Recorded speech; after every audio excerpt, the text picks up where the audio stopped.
결국 편의점 업계는 이마트24까지 포함을 하면 2강, 2약 체제가 더욱 공고해지고 있습니다. 안녕하세요. 저는 편의점 업계에 재직 중인 편선생이라고 합니다. 편의점 창업을 희망하시는 예비 점주님들과 기존 점주님들께 도움이 되고자 영상을 만들어 보았습니다. 오늘은 2025년 3분기 편의점 업계 실적 분석과 함께 앞으로의 편의점 업계 판도 변화를 짚어보려 합니다.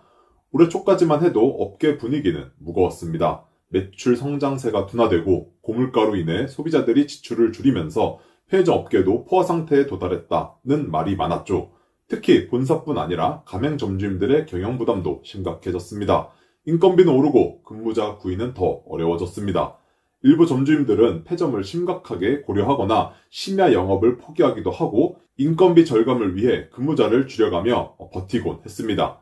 그런데 3분기 들어 흐름이 달라졌습니다. CU와 GS가 나란히 실적 반등에 성공하며 편의점 업계 전체가 다시 활력을 되찾고 있습니다. 반면 세븐일레븐은 정반대의 길을 걷고 있습니다. 작년에 이어 2차 희망퇴직까지 단행하며 본사 차원의 위기 신호가 본격화됐습니다. 오늘은 CU와 GS의 반등 원인, 세븐일레븐이 왜 유독 부진한지, 그리고 향후 편의점 업계 지형이 어떻게 바뀔지를 단계별로 짚어보도록 하겠습니다. CU와 GS는 이번 3분기 실적에서 모두 플러스 성장을 기록했습니다. CU는 매출이 약 2조 4,380억 원, 전년 대비 4.8% 상승을 했고 영업이익은 약 964억 원으로 전년 대비 약 5.7% 상승을 했습니다. GS는 매출이 2.9%, 영업이익이 15.5% 상승을 했습니다.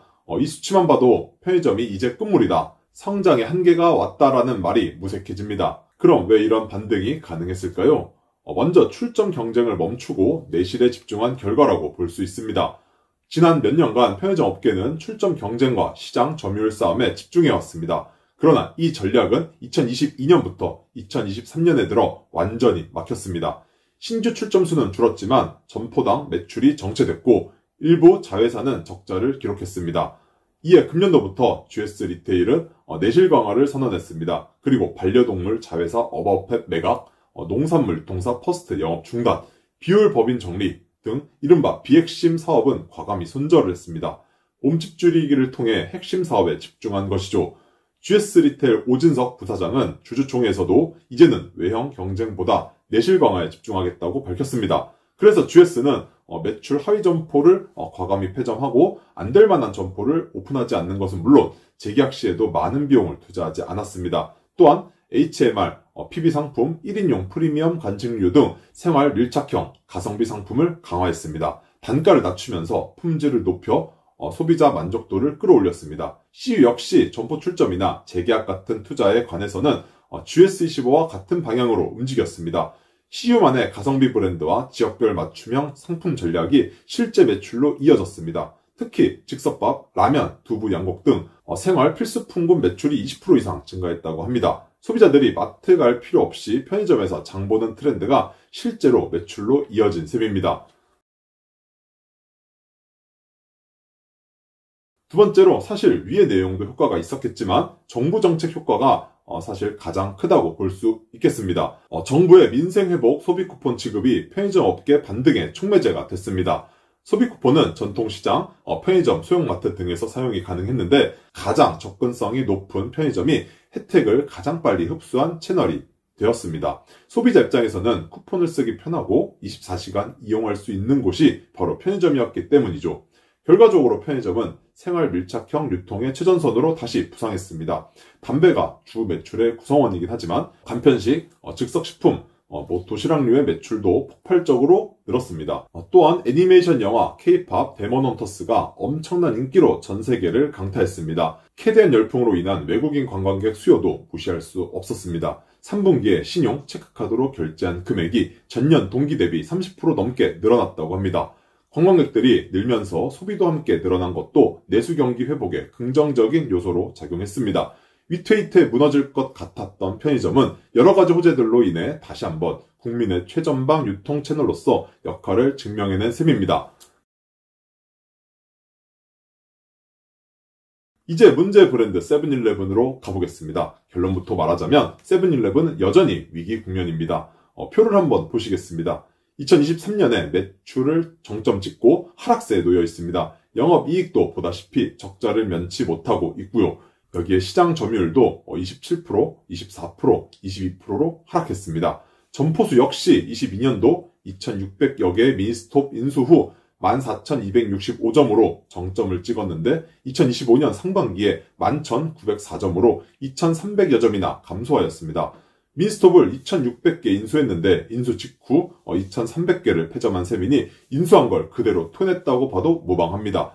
점포 숫자만 보셔도 아시겠지만 편의점 업계 3강을 외치며 미니스톱 인수 이후 나아지기는커녕 역주행을 하고 있습니다. 게다가 실적 부진보다 더 심각한 건 재무구조 악화입니다. 세븐일레븐의 부채 비율은 429.6%로 안정 기준의 2배를 넘습니다. 신용등급도 A+에서 A로 하락했습니다. 이건 단순한 수익성 문제가 아니라 운영자금 자체가 불안정하다는 뜻입니다. 단기 차입금을 줄였다곤 하지만 이는 상환했다기보다 더 이상 빌릴 여력이 없다는 의미일 가능성이 높습니다. 결국 코리아세븐은 신종자본증권 약 992억 원을 발행해 사실상 빚 같은 자본을 수혈했습니다. 이는 생존을 위한 응급조치에 가깝습니다.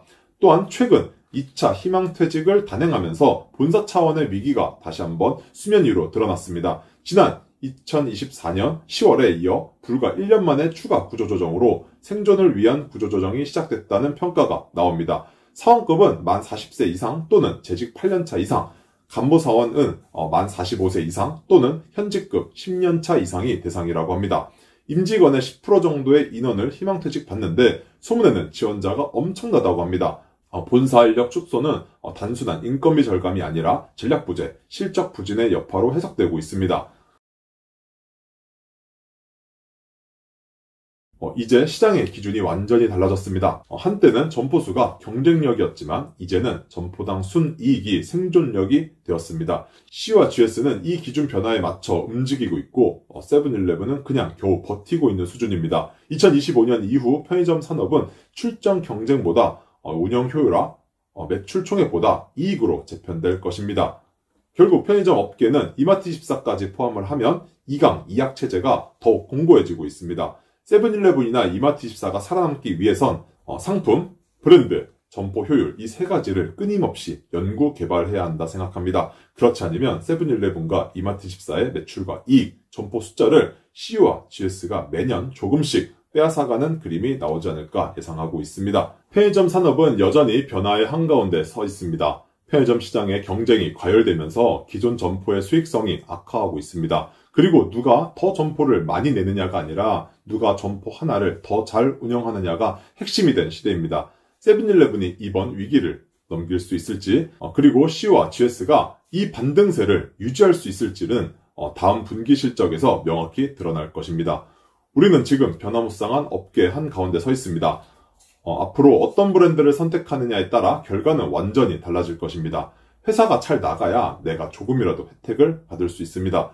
지금은 어렵다고 하기 때문에 회사들의 각종 비용 축소 방침으로 현재 계약을 하시는 점주님들 뿐만 아니라 직원들도 피해를 보고 있습니다. 그리고 위기 속에서도 기회는 늘 있었습니다. 지금처럼 어려운 시기에는 오히려 수익성 좋은 점포를 시세보다 저렴하게 잡을 수도 있습니다. 항상 고민만 하다 못한 사람도 있지만 결국 준비된 사람이 기회를 잡게 될 겁니다. 구독자님들께서도 이번 흐름을 잘 관찰해 보시고 다음 움직임을 준비해 두셨으면 좋겠습니다. 지금까지 편선생이었습니다. 시청해 주셔서 감사드립니다. 좋은 주말 보내세요.